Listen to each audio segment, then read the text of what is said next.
Writing a resume can be a little bit of a task, especially when you don't really know what to exactly put in which section and what can you write in a resume. And it can get even harder when you don't know what your skills and achievements are to put in that resume, which is going to take you one step closer to your dream job.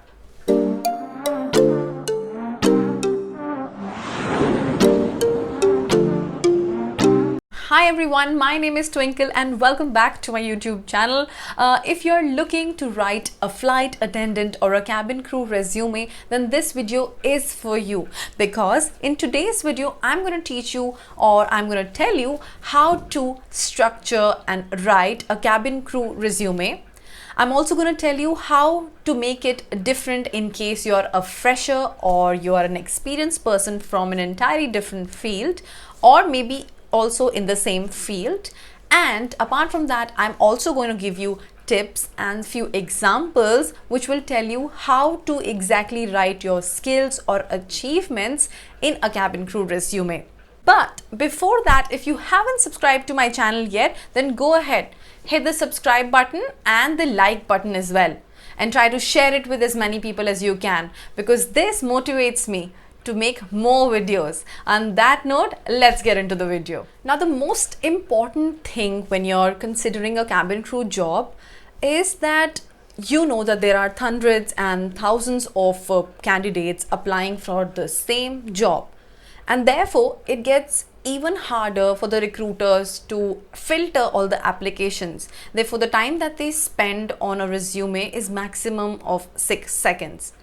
So it is even more important that you make your resume very short, to the point and crisp, and not like a very long boring list. So the thumb rule here is, if you're someone who has 7 or 8 years of experience and a lot of things to really mention in a resume, then you can go and exceed the length of 1 page. Otherwise, any other category apart from that should stick to 1 page only. Guys, 1 page length is not short, but it is up to you how to make it crisp and appealing for the recruiter to see, because you clearly have no time, and so is the recruiter. They have clearly no time, more than 6 seconds to spend on that. Having that being said, if you think that you cannot really, like, it is really difficult for you to put your introduction and your skills and everything in 1 page, you can very well go ahead and move to a 2nd page, but then don't do it just for the sake of increasing length, because it is not required. So to prepare one resume, you can use Microsoft Word or Google Docs or any other software which you might think that you're familiar with. But let me tell you that in Google Docs, you also have free templates where you already have a format given. You just have to select a template and start putting in the headings, like you have a structure given. So if you're very new at doing this, you can use it, and it's also free. However, if you're someone who's already done this a few times, who knows how the structure, what you have to exactly write, you can also go ahead and use Microsoft Word. That's also comfortable. You can really edit and export in whatever way you want. So you can choose whatever you want to start with the resume. So the first thing that you want to put on your resume should be your name. Now, it is up to you if you want to also put a professional title like motivator, innovator, or a cabin crew professional, anything you want, but make sure that you justify it in the whole of your resume. Once you're done with your name, next comes your contact information. Now, contact information with regards to the cabin crew job is a little different as compared to other jobs. In this, you need to mention a few things which you will not mention in any other jobs, which is first is going to be your email ID. Now, I am expecting you guys to take a professional email ID, nothing which you are gonna carry forward from your schools or colleges, or which makes you feel like very cool in your social media family or community. Something like daddysprincess.com or hot, cool guy, hunk, all of these things are extremely unprofessional. Avoid using such email IDs at all times. If you ask me, I will advise you to go for something wherein you have your name included in that email ID. You can use any email ID, Gmail, Yahoo, whatever you feel like, but make sure to have it professional. Apart from that, you need to mention your date of birth, your address, and also your passport information in case you're using an international, like you're applying for an international airline. It is mandatory. Now you must be thinking that why am I asking you to put a date of birth? Because in a cabin crew job, some of them are very strict with their minimum age requirements, because it can be different. Some airlines it has 18, most of the international airlines has it 21. So with that, they're able to gauge what your age is. I would prefer that you do not mention like 21 years or 18 years or 19 years. For the exact age, it is necessary to give your date of birth with years, so they can also calculate the number of months. It's much better than writing 21 years and 2 months or 8 months. I think that is more professional. So go ahead and mention your date of birth. It has to go on top, right in the contact information, after your email, your contact number, and then you can also mention your address. You have to mention your full address, because they are recruiting, companies are recruiting from if international, they are recruiting from all around the world. They need to know your country, the specific state in case of it is India. So you need to write your address as well. Apart from that, passport number, so that international airlines know that you're already prepared with a valid passport with a validity of 6 months. Apart from that, if you're someone who has an elaborated profile, it has to be an experienced person for sure. You have a profile on LinkedIn, you can also mention your LinkedIn account. What you don't really need to mention here is your marital status, your gender, your social religious affiliations, your interests. You don't really need to mention this here. And also you don't really need to mention your Instagram or Facebook or YouTube handles. You don't really need here, because this is not the kind of job that requires you to put this kind of information. Had it been a digital marketing or something related to social content writing, that kind of a position, you would want to mention this. Apart from that, photograph. With regards to photograph, it is not mandatory for you to put a photograph on your resume. Why? Because most of the times the airlines will tell you what are the requirements, what are the specific requirements that they are looking for in your photograph. For example, they will tell you that your teeth should be showing or not, what color of background do they want, what your profile needs to be like, how you need to stand, what you need to wear. Everything is given. And I don't find any sense of you wasting your money much before submitting a resume to get prepared for these photographs and shoots done, and then you have to get another photo and maybe another photo according to the company's requirements. Also, you have to have your photo which is very recent. So whenever you are going to apply, I will advise you to just get a photo clicked a day or two before. Nowadays you get photographs ready very quickly, so you don't really have to worry about the time period. Apart from that, if you are going to put a photograph, up to you, that's your wish. You can also do that, but make sure it is very professional and it is not going to spoil your case. You have to be very sure of what kind of picture you're going to affix on your resume. So make sure you have a professional one rather than having a picture which just spoils the whole impression and whole game. Remember, this field is very much a combination of a resume and how your personal profile and photographs look like. So you have to really keep this thing in mind. Now, once you're done with your name and contact information, always remember to open the resume with a career objective or a summary statement. Now, you all must be thinking, what is a career objective and how different is it from a professional summary, and how should you choose? Should you be able to choose between the both of them?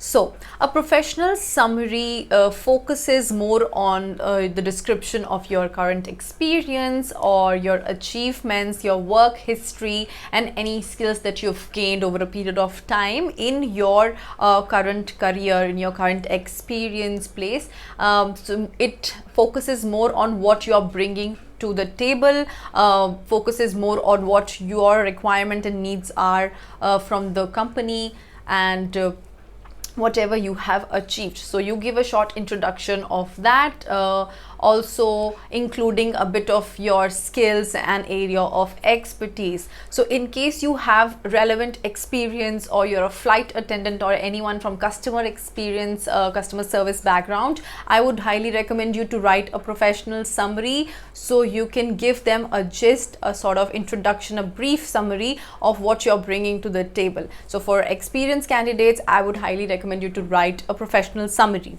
On the other hand, a career objective focuses is good for freshers, because first, you don't have any relevant experience to show, so you don't want them to you don't want the focus to be on your lack of experience in the relevant field. So in case of a career objective, your focus is on the aspirations, what you're looking for, what you are actually looking from an organization, and what you can deliver. You're looking for growth, you're looking for an experience, you're looking for the kind of things that you're looking for, basically your aspirations. So that is the thing, which is this career objective is something which is good for freshers. So now you'll all must be thinking how to write a career objective or a professional summary, and what are the things that are needed to be included in both of them, and how to exactly frame one. So I'm going to give you some basic points that you can include in either of them, and also I'm going to give you examples so that it gets even more clear. Now, in case of a career objective, you would want to make sure that it is short and crisp. So we will keep it from 3 to 5 sentences of a paragraph, where you can describe your aspirations and what is your vision, what are you looking for. You can also include 1 or 2 words for describing your work ethics, and what you actually can do is also include your personality traits and what are you looking for in an organization, and also give a preview of your strong assets, like maybe your key skills or any areas of expertise or achievements that you've had. So now I'll give you an example of how to write a career objective. Now, most of the times I see that a lot of you candidates writing, I am a hardworking professional, I am a fast learner, I love to travel and communicate with different people, and I would be very happy to work with your airline, or I'm looking forward to work with your airline. But how about if you write it in this way? A highly motivated and friendly personality looking for a responsible position to gain practical experience, making use of my interpersonal skills to achieve goals of a company that focuses on customer satisfaction and customer experience. Or you can also put it and make it as short and simple as seeking a challenging position of a cabin crew in a well-renowned airline to deliver exceptional customer service experience. You see the difference? In case of a professional summary, you need to start with 1 or 2 adjectives that describe your work ethics, like highly enthusiastic or motivated, problem solver, something like that. You can also talk about your level of education, give your professional passion or interests, have your relevant skills, which can either be your hard skills like confident on A380 operation, first aid trained, something like this, or even your soft skills, which is multitasker or innovator, things like these. So a perfect example for a professional summary would be a well-presented and confident individual with proven ability to provide exceptional customer service, having 3 years of experience as a cabin crew in world's 5-star airline, as per the Skytrack records in 2011, 12, 15, 17 and 2019. Now in this professional summary, you have given adjectives to describe yourself, You have also shown them that you have passion for customer service and experience.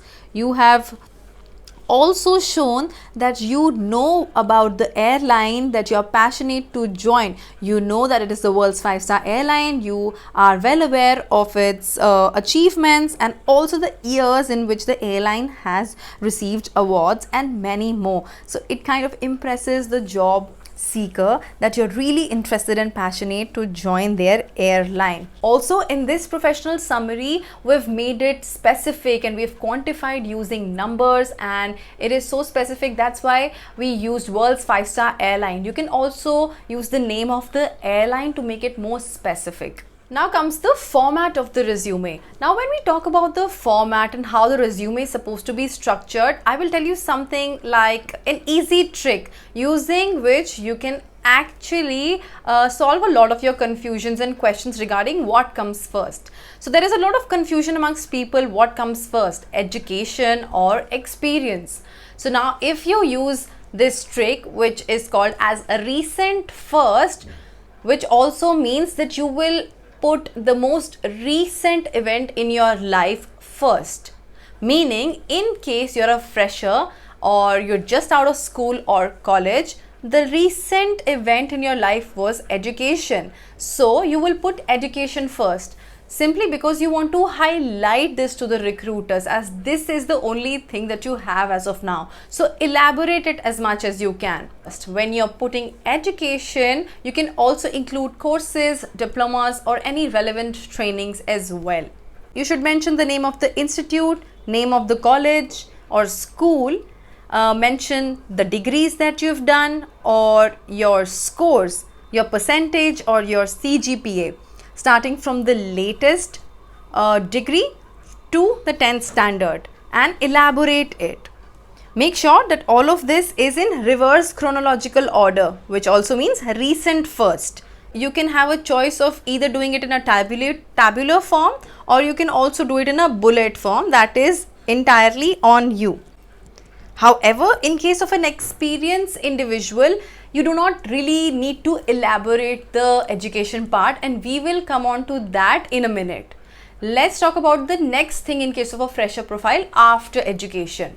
So after you're done your education, the next thing which comes is your experience. Now as a fresher, frankly speaking, there's not a lot of things that you can include in your experience, but don't worry, there are still a lot of things that you can mention in your experience heading. You can mention things like projects in college, any internship or stipend work that you've done, any part-time jobs, even if it is working at any fast food chains, any tuitions or volunteer works. It can be even in your school or college as a fresher. It can also include any trainings or experience in prefectorial boards, if you were a sports captain, things like these. Now before moving on to the next heading in case of a fresher's profile or any experience profile as well, let's first discuss what you're going to put in the experience section of an experienced person and how you're going to make changes in case of education of that experienced person. For an experienced candidate, you will mention your recent job first and then all your other jobs or any different job roles if you've done in a company, making sure all of this happens in the same trick, the recent first, which is also known as reverse chronological order. So what you do is you put the name of the company first, the time period on the side, and under that you will put your job role. Now mention the key responsibilities and deliverables in bullet points. Remember, this is the time to add the things or keywords from the job description and make sure that you justify it throughout the section to show the HR that you have the experience that they are looking for. Also try to quantify it or add numbers and try to be specific. How? Let's see, look at this example. Represented Qatar Airways for a press conference in 2019 for Doha, Qatar blockade. Or you can also mention that I won the Employee of the Year for Jet Airways in the year 2016, and so on. In this way, you are specific about your achievements. You're also specifying the number, the position, the title, the year. There are a lot of things that is quantifying, which enables the recruiter to get and have confidence in you. Now, in case you have done different job roles in the same company, you're going to follow the same pattern. Mention your name of the company at the top, and then you can mention different job roles, and you can write a few points to briefly describe your achievements or your roles or your deliverables in bullet format again. Next comes the education part. Now, for an experienced candidate, it doesn't really make sense to elaborate your education section as much as a fresher does.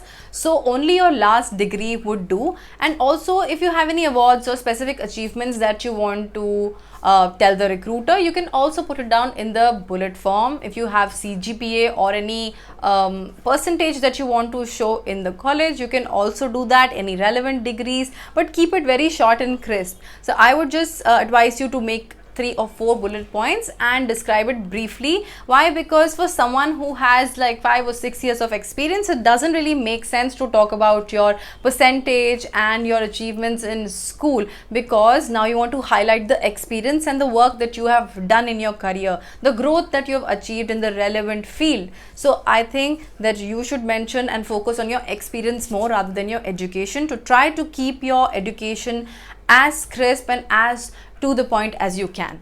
Now the next category is skills, interests, or your hobbies, or we can also call as any additional information in this section. This is the time to brag about the things that is going to make you different from other individuals. So try and include things which are relevant and which can set you apart. So you can include any certifications that you've done, extra languages that you know. Please don't forget to mention the level by putting advanced, beginner, or intermediate. You can also mention the trophies that you've won, any exam percentages which are relevant, any awards, extracurricular activities, conferences, courses, travel history, hobbies which are relevant, and a lot of other things that you want to. Now try to make it as real and as you as you can. To explain it better, what I've seen in some of the profiles is I find people putting verbs or adjectives like problem solver, teamwork, communication skills, and then they rate themselves in form of stars. Now, please don't do that. Why? I have a reason to tell you. When you start rating yourself, I don't really understand this pattern of rating yourself, because if you give yourself a full 5-star, then you're coming across as someone who's overconfident that you have nothing to learn. You are 5-star in everything. And if you rate yourself lesser, like 2 or 3-star, then you're showing the recruiter that you have a scope of learning. You already are giving them questions in their mind that you don't think yourself as somebody as eligible that they are looking for. So I don't think that it is a good idea to rate yourself and your abilities or capabilities or skill in this way. Rather, what you can do is, for example, you want to talk about your good communication skills, then you should write, I enjoy having conversations with different people from different cultures and countries. Or you can also say that I have traveled 30 countries in 3 years. Or you can write about your relevant hobbies, like you love tasting different food, and wine and food pairing really interests you, something like these. In this way, you're also giving them an idea about your skills and your interests, and also you're giving them a very actual feel to it, like you're not coming across something that you've googled it. You really have your own touch to this skill and interest heading. Also, try to make it as relevant as you can.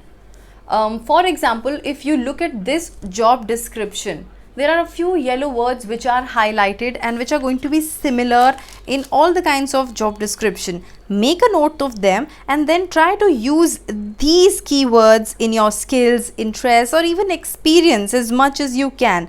Try to relate yourself to it and get in sync with your profile, relate it to your profile, and then write about it. Therefore, each thing, each bullet point or each word, whatever you're writing in your resume needs to relate to you, needs to be specific and tailored to your specific need. You can choose up to 2 to 3 categories and then Elaborate on those points in the bullet form as per your specific profile. For example, if you think that you have enough trainings or certificates or skills, you can make separate headings for trainings and certificates and put your certifications and talk about them in different bullet points, or make a different heading for skills and then put the same. Follow the same drill, put a few bullet points regarding the same. But remember, everything needs to be tailored to your specific profile and the job description that you're applying for. Remember, whatever you'll put in your resume, the probabilities are that you are likely to be questioned on all those topics and things only. So as you're writing, try to think what you write and prepare yourself to get questioned on those same topics by the recruiter. So just prepare yourself as and when you're writing the resume, and also prepare for the relevant questions which will be asked you based on your resume, your specific profile. And that's all you need to do to make a resume. But before you hit the export button and try to print out your resume, make sure you proofread your resume. You can either ask someone else to do it for you who is better at communication skills or who has done this before, or you can also do it taking the help of online softwares or applications who do it for free. You can also print it out and try to read it aloud so that you can get to know where you're going wrong. But proofread it. The second thing is to be honest. Whenever or whatever you're writing in your resume, please be honest, because it is better to not get a job after being honest rather than lying and just eliminating all your opportunities to be a part of that organization in future. So be honest. If you're thinking of putting a declaration saying that I hereby declare that all the things that I'm mentioning in my resume is to the best of my knowledge and is absolutely true and clear, does not really make any sense if you're not honest. So be honest irrespective if you choose to put a declaration or not.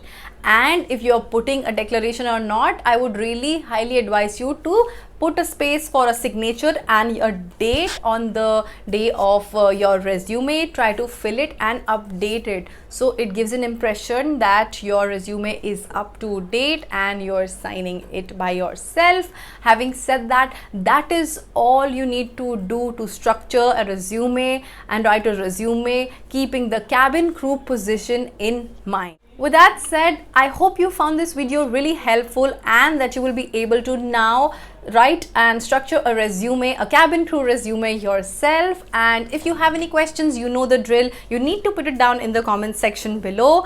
And just to let you know, my upcoming videos is going to be about the resume series. We're going to be talking about the things that you need to do to make your resume ATS proof, things you need to avoid, and things you need to do to make your resume even better and presentable. So in case you haven't subscribed to my channel yet, do it now, right now. And if you have already subscribed, do not forget to click on the bell button icon so that you don't miss any new video by me.